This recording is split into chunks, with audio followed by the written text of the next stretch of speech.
จุดธูปเทียนบูชาที่แล้วก็ที่กระทงดอกไม้นะครับเสร็จแล้วจะเชิญทุกคนหยิบดอกไม้ที่พานวางบนอัฐิแล้วก็น้ำอบรมแล้วก็ดึงดอกกุหลาบถือไว้คนละ1 ดอกนะครับ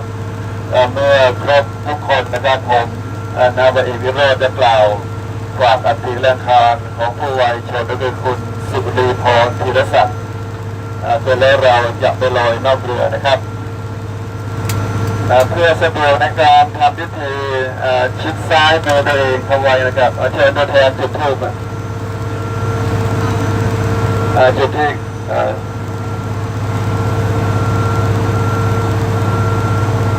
จากที่กระทงด้วยครับเทียนด้วยครับ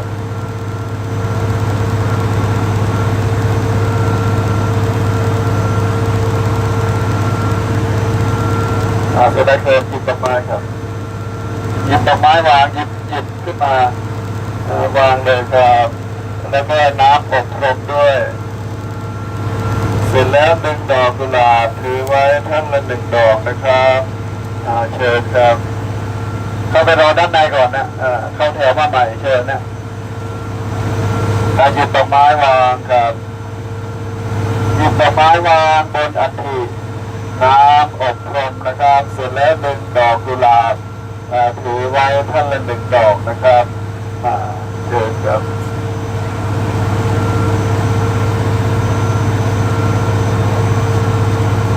บริเวณที่เราจะไปลอยนะครับด้านซ้ายจะเป็นวัดอโศการามด้านขวาก็จะเป็นป้อม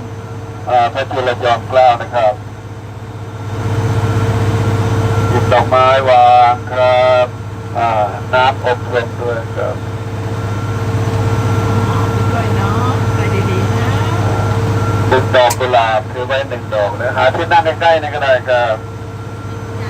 เชิญครับ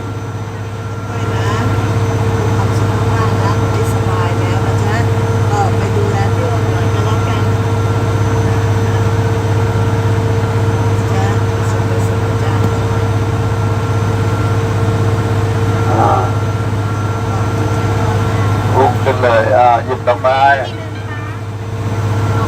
เอาดอกไม้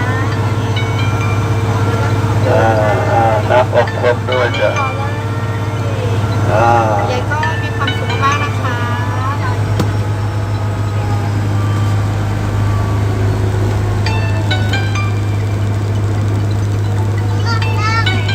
ระวังน้ำดึงให้เด็ก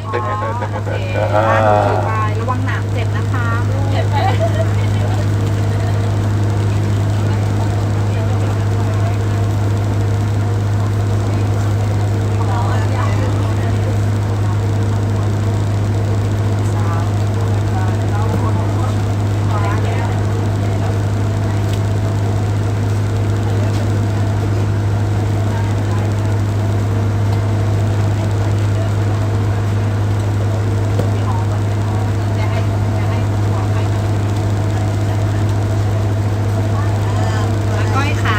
ป้าหลีมาส่งด้วยนะ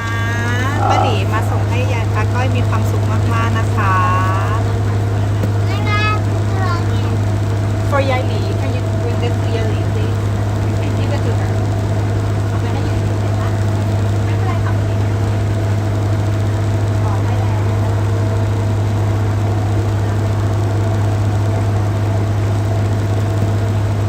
้วข้างในครบนะครับ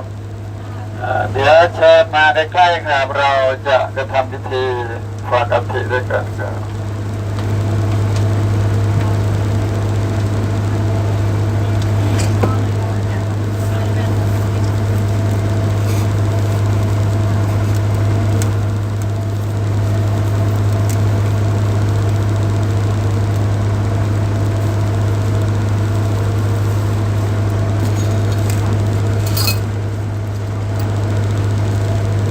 นะครับเราจะทำพิธีนะครับฝากอัฐิแรงคารของคุณสุรีพรธีรศักดิ์ตั้งนะโม3 จบพร้อมกันนะโมตัสสะภะคะวะโตอะระหะโตสัมมาสัมพุทธัสสะนะโมตัสสะภะคะวะโตอะระหะโตสัมมาสัมพุทธัสสะ นะโมตัสสะภะคะวะโตอะระหะโตสัมมาสัมพุทธัสสะนะมัตถุอิมิสสังมหานาทิยาอภิวัฏฐานัง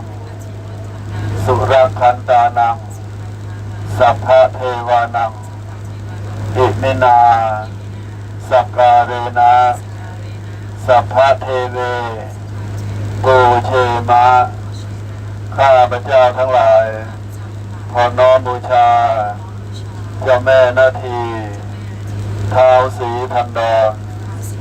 แม่ย่านางเรือ และเทพพยดาทั้งหลาย ที่สิงสถิตอยู่ณบริเวณปากอ่าวแห่งนี้ด้วยเครื่องสักการะทั้งหลายเหล่านี้ ด้วยข้าพเจ้าทั้งหลายจะได้ประกอบกุศลกิจอุทิศส่วนกุศลให้แก่คุณสุรีพรธีรศักดิ์ผู้วายชนณบัดนี้จะได้ประกอบพิธีลอยอัฐิและอังคารของคุณสุรีพรธีรศักดิ์ผู้วายชนขอเจ้าแม่นาทีท้าวศรีทันดรแม่ย่านางเรือ และเทพพยดาทั้งหลาย ได้โปรดคุ้มครองรักษาอัฐิและอังคารของคุณสุริพรธีรศักดิ์และขอได้โปรดอนุโมทนาดลบันดาลให้ดวงวิญญาณของคุณสุริพรธีรศักดิ์ผู้วายชนจงไปสู่สุคติในสัมปรายภพประสบสุขในทิพยวิมานชั่วนิรันดร์การเทินต่อไปนะครับเราจะกล่าวคำขอซื้อที่ให้ท่านผู้วายชนข้าแต่ท่านผู้เจริญขอเชิญเทพพยดาในมหาชนลทีได้โปรดฟังวจีของปวงข้าขอท่านจงเมตตาอนุญาตอุทกสถานเป็นที่สถิตอัฐิและอังคารของคุณสุริพรธีรศักดิ์ผู้วายชนในพื้นสมุทรมณฑลนี้ด้วยเถิดสาธุขอแจ้งให้คณะเจ้าภาพนะครับที่ท่านได้บริจาคซื้อที่ให้ผู้วายชนก็จะขอใช้7 เหรียญตามประเพณีโบราณส่วนที่เหลือก็ขอทำบุญอุทิศส่วนกุศลให้แก่คุณสุริพรธีรศักดิ์เพื่อสร้างอุโบสถวัดนพเก้าทายิการาม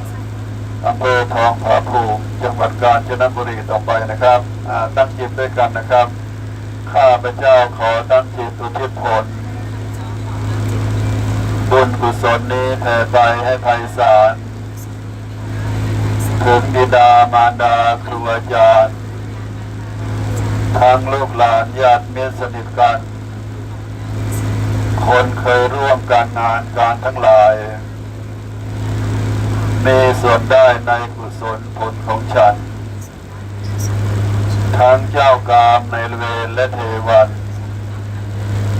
ขอให้ท่านได้กุศลผลนี้เถิด